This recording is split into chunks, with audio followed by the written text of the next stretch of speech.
Hello दोस्तों। तो स्वागत है आपका एक बार फिर से आपके अपने यूट्यूब चैनल यूथ एजुकेशन में।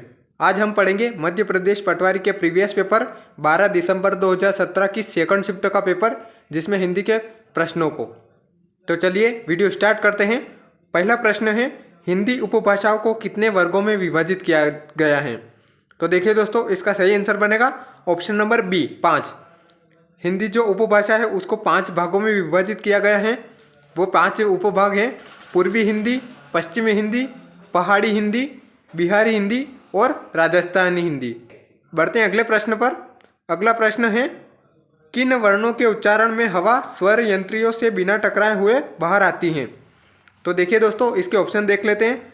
पहला ऑप्शन दे रखा है इसने सघोष। सघोष वर्ण देखिए, जिन वर्णों के उच्चारण में हवा स्वर यंत्रियों से टकराती हुई बाहर आती है वे सघोष वर्णों के अंदर आते हैं। अगला ऑप्शन देख लेते हैं। अगला ऑप्शन है अघोष।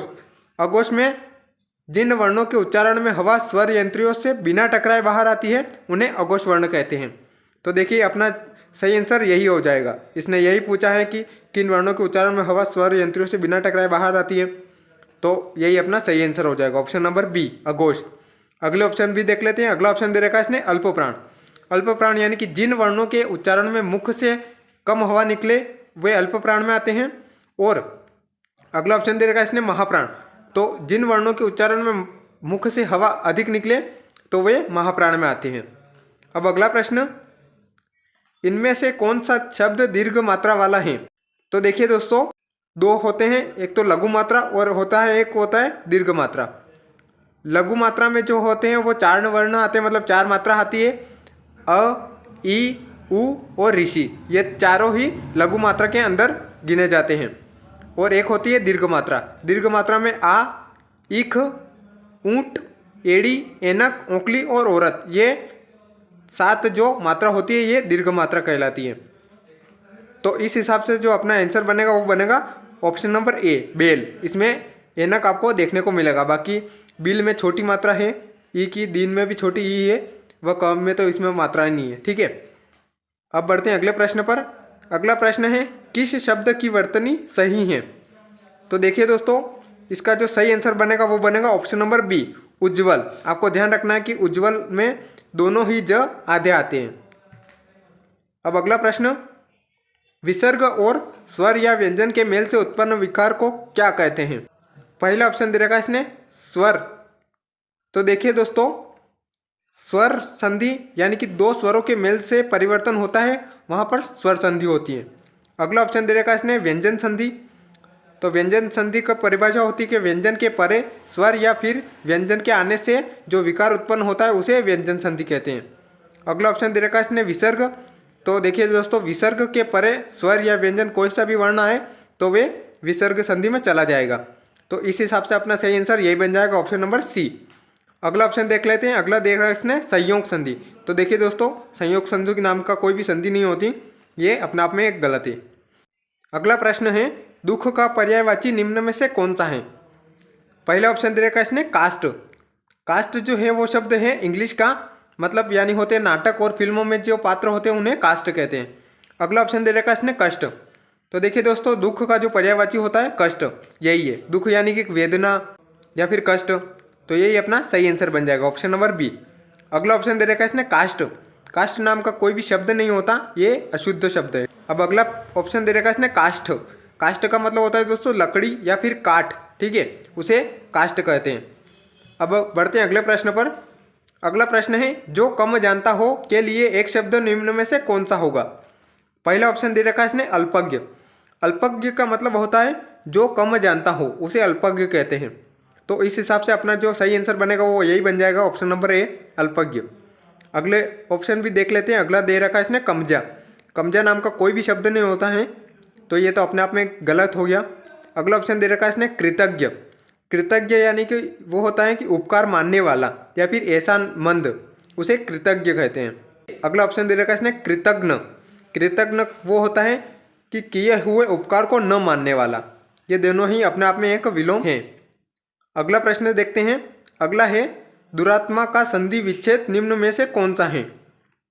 तो देखिए दोस्तों, इसका सही आंसर बन जाएगा ऑप्शन नंबर सी, दुह प्लस आत्मा। ये जो है ये विसर्ग संधि का उदाहरण है। विसर्ग संधि की परिभाषा होती है, एक नियम होता है कि यदि विसर्ग से परे अ या फिर आ के स्वर के अलावा कोई अन्य स्वर हो, यानी अ और आ स्वर नहीं आना चाहिए विसर्ग से पहले, इसके अलावा कोई सा भी स्वर हो तथा विसर्ग के बाद कोई स्वर हो तो विसर्ग जो है वो र में परिवर्तित हो जाता है। तो यहाँ पे आपको देखने को मिलेगा कि इधर दू नाम का मतलब ऊ नाम का स्वर है और आगे आपको आ स्वर देखने को मिलेगा। तो ये दोनों ही जब मिलेंगे तो ये र में परिवर्तित हो जाएंगे। बढ़ते हैं अगले प्रश्न पर। अगला प्रश्न है, परार्थ का विलोम शब्द निम्न में से कौन सा है? पहला ऑप्शन दे रखा है इसने स्वर्थ। देखिए दोस्तों, स्वर्थ नाम का कोई शब्द नहीं होता, ये गलत है। अगला ऑप्शन दे रखा है इसने स्वार्थ। स्वार्थ का जो विलोम होता है वो होता है परार्थ, तो यही अपना सही आंसर बन जाएगा। अगला ऑप्शन दे रखा है इसने निपरार्थ। निपरार्थ जो है वो अशुद्ध शब्द है, इस नाम का भी कोई शब्द नहीं होता है।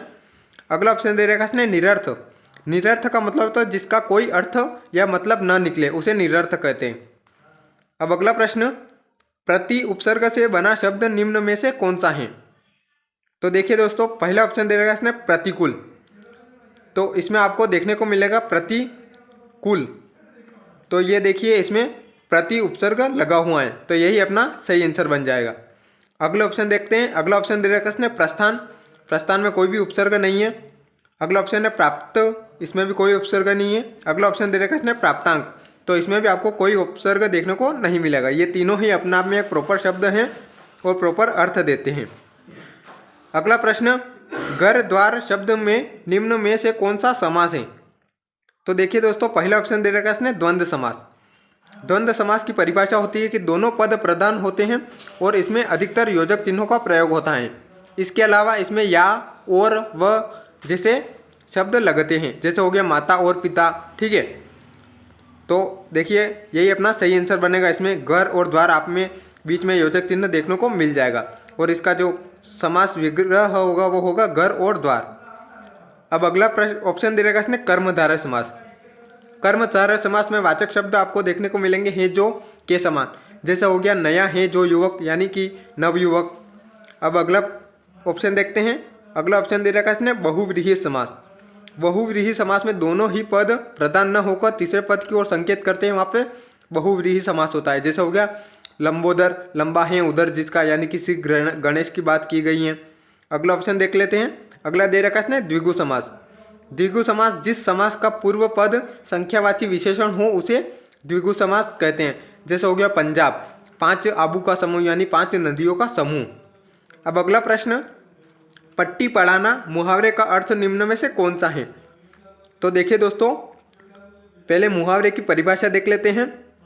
मुहावरे की परिभाषा होती है कि वे वाक्यांश जो अपने सामान्य अर्थ को छोड़कर एक अलग विशेष अर्थ देते हैं वे मुहावरे होते हैं। ये पूर्ण वाक्य न होकर केवल वाक्यांश होते हैं, ठीक है। और इसे अन्य नाम से यानी कि वाग्धारा नाम से भी जाना जाता है। तो इसका सही आंसर बन जाएगा, पट्टी पढ़ाना का मुहावरा होता है बुरी राय देना। Option number b is the correct answer. अगला प्रश्न है, ध्वनि का शुद्ध रूप निम्न में से कौन सा होगा? तो देखिए दोस्तों, इसका जो शुद्ध रूप होगा वो होगा ऑप्शन नंबर ए ध्वनि। अगला ऑप्शन ध्वनि और अगला ऑप्शन ध्वनि और अगला ऑप्शन धुनि, ये तीनों ही गलत है। अपना सही आंसर बनेगा ऑप्शन नंबर ए ध्वनि।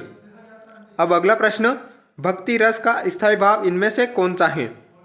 तो देखिए दोस्तों, पहला ऑप्शन दे रखा है इसने क्रोध। क्रोध जो है वो है रौद्र रस का स्थायी भाव है।